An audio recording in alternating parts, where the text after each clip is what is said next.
बड़ी तवज्जो से सुन रहे हैं। मैंने महसूस किया कि आप बराबर पूरे शौक और इन्हेमात के साथ बातें सुन रहे हैं। तो मैं जो है मुकर्रीन के साथ साथ जिन लोगों ने आज हिस्सा लिया है उनके साथ साथ आपको भी मुबारकबाद पेश करता हूँ। 2 घंटे तक सुनना बड़ा मुश्किल काम है। बड़े भी ऊँगने लग जाते हैं, तो आप तो बच्चे हैं, हमारा मुबारक। मैं चाहता हूँ कि जरा आपके पैरों की थकान जो है दूर हो जाए, जरा खड़े हो जाए आप लोग।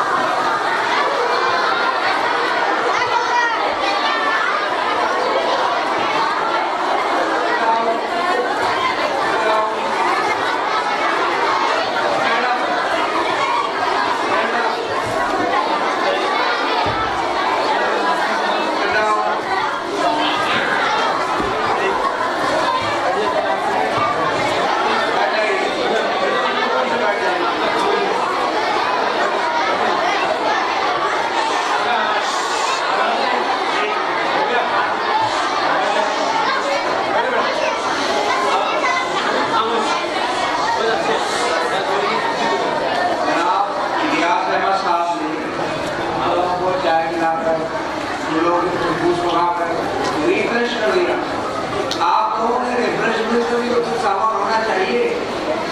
और मेरा ख्याल है ये मजलिस जिक्र रसूल की ऐसी है कि इसमें कुछ शीरीनी भी होना चाहिए, कुछ मिठास भी होना चाहिए। उम्मीद है आइंदा आपकी को भी जो है रिफ्रेश करने का लिहाजा इंतजाम करेंगे इंशाअल्लाह। देखिए, आज आपने तकरीबन 8 तकरीरें अपने साथियों की सुनी, 5 नातें सुनी, एक तालिबा की तकरीर भी सुनी। ये हो गए 17 तकरीरें, 17 सुनी और 7-8 बड़ों ने भी आपको मुखातब किया।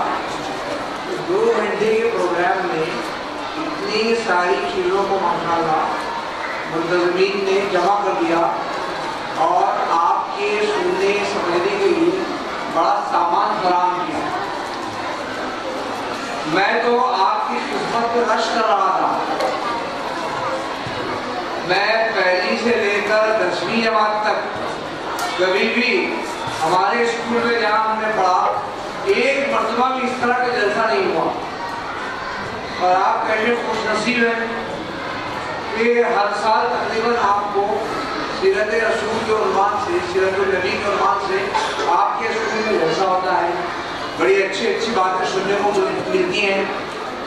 अभी आपने हमारे मौजूद आज के मेहमान मौलाना एडवोकेट अनवारुल हक शादी साहब से कितनी अच्छी बातें सुनी।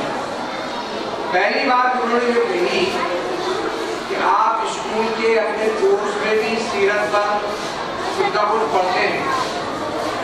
ये तकरीरों में भी आपने सुना, लेकिन सीरत का इल्म इतना नहीं है, बल्कि आपने मशवरा ये दिया कि कुछ और किताबें भी पढ़ी आप अल्लाह के रसूल की सीरत पर और तफसील से जानिए अल्लाह के रसूल की सीरत को।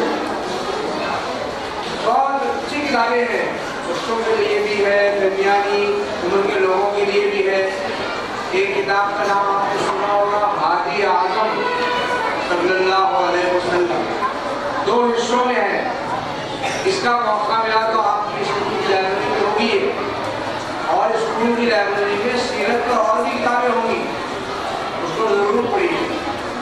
और आपने बहुत अहम मशवरा दिया कि सीरत रसूल जानने के लिए कुरान मजीद का पढ़ना जरूरी है और नाज़रा नहीं बल्कि माना के साथ।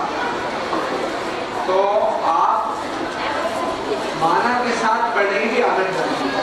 अब आप माशाअल्लाह उर्दू पढ़ने के लायक हो गए हैं, 5वीं 6वीं 7वीं की तलबा हैं, जरूर आप कुरान पढ़ समझ सकते हैं। अपने उस्तादों से पूछिए, अपने बड़ों से मालूम कीजिए और इस सिलसिले को जारी रखिए।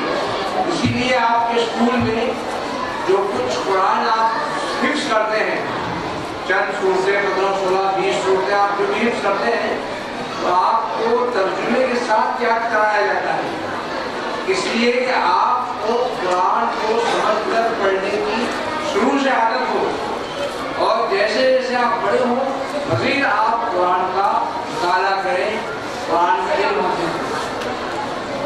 آج جو تقریریں ہوئی، جو نعتیں پیش کی، میں سمجھتا ہوں کہ ہمارے جو ججز صاحبان ہیں ان کو بڑی پریشانی ہوگی، کس کو انعام افضل کا مستحق قرار دیں، کس کو دوم کا مستحق قرار دیں، کس کو صبح کا مستحق قرار دیں۔ نعت خواں حضرات بھی جو تھے وہ بھی ماشاءاللہ انہوں نے ایسے عمدہ انداز میں اور مناسب لب و لہجے میں نعتیں پیش کی کہ اس میں بھی جج کرنا مشکل ہوگا، لیکن بہرحال کچھ تو ان کو طے کرنا ہی ہے۔ لیکن میں سمجھتا ہوں کہ ہمارے صدر صاحب کو چاہیے کہ آج کے مقابلے میں جتنے بچوں نے حصہ لیا وہ سب میرے لحاظ سے انعام سے مستحق ہیں۔ ان کا پیش، ان کی پیشکش، انہوں نے جو اپنے مواد کو یاد کیا، کہیں رکے نہیں، کہیں جھجکے نہیں، بڑی عمدگی کے ساتھ اپنی گفتگو کو، اپنے خیالات کو پیش کیا۔ ماشاءاللہ پچھلے مقابلوں سے جب میں موازنہ کرتا ہوں تو میں محسوس کر رہا ہوں کہ کافی ارتقا آپ کے آج کے پروگرام میں ہوا ہے۔ کئی باتوں کو آپ نے دھیان رکھا ہے، اور زبان بھی اچھی خاصی معیاری استعمال کی گئی ہے۔ وہ معیاری زبان کو یاد کرنا بھی ایک بڑا مشکل کام ہے، وہ بھی آپ نے انجام دیا۔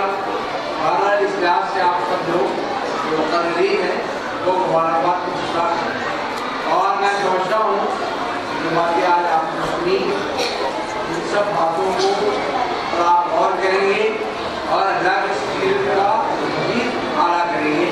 میں اللہ سے دعا کرتا ہوں ہم کو آج کے جلسے سے یہ فائدہ پہنچے کہ ہم سیرت پر اللہ کے رسول کے حالات کو جاننے کے سلسلے میں مزید اور کوششیں کریں، سیرت پر کتابیں پڑھیں اور پھر اس کو اپنے عمل میں ڈالیں، اللہ کے رسول کو اپنا ماڈل، آئیڈیل اور نمونہ بنائیں جیسا کہ مولانا نے آپ کو مشورہ دیا ہے، اور اس کے مطابق اپنی زندگی کو گزارنے کی کوشش کریں۔ اللہ ہم کو اس سے